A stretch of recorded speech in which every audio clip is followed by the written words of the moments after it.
Bea, ano nga pala ang uri ng sector na punta sa project natin? Construction ng akin eh. Sa akin hindi ba yung pagmamanufactura, kay Rio yung pagmimina. Ano yung isa? Industriya? Industriya? Ah! Alam ko na. Yun ba yung nagtatrabaho sa parlor? Mali, napag-aralan ata namin yun nung elementary. Alam ko yun yung paggugubat, yung nagpuputol ng puno. Yun ba yun? Ata. Mga bes, yung industriya, sila yung mga nagpoproseso ng mga hilaw na materyales para maging yaring produkto.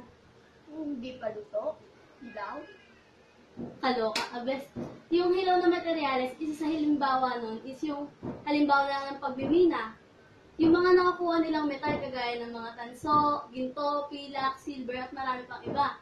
Pinoproseso yun ng mga sektor ng pagbimina at ginagawang mga alahas kagaya nitong hikaw na to at kagaya ng hikaw na suot niya.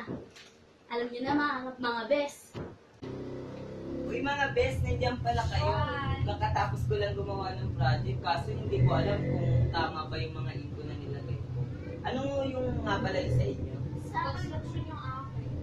Pagmamanufactura. Patingin naman.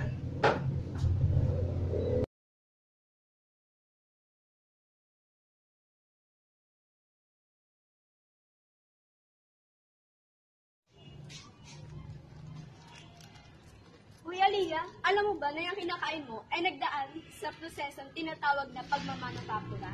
Ano nga ba ang pagmamanufactura? Ito ay tumutukoy sa pagbago ng hilaw na materyales upang maging isang kapakipakinabang ng produkto.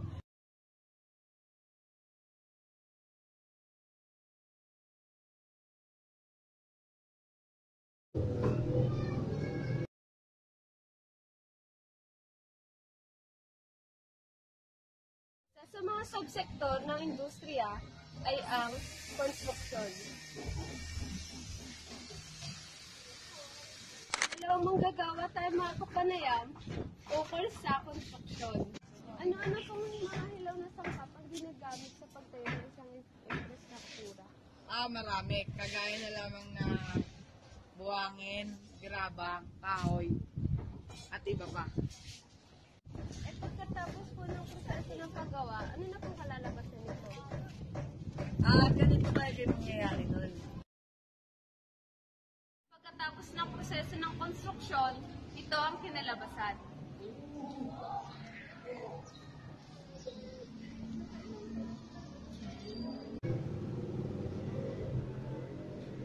Kanino naman yung serbisyo? Ay, nasa akin yung serbisyo. Si Juby kasi yung gumawa ng absent siya kaya pinasa niya sa akin yung Patingin nga ako sa kanya. Serbisyo.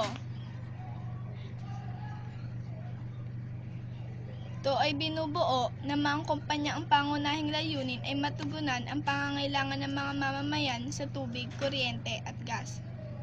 Halimbawa ay Meralco sa kuryente, Maynilad, Nawasa, at Manila Water sa tubig, at Gasol sa LPG gas.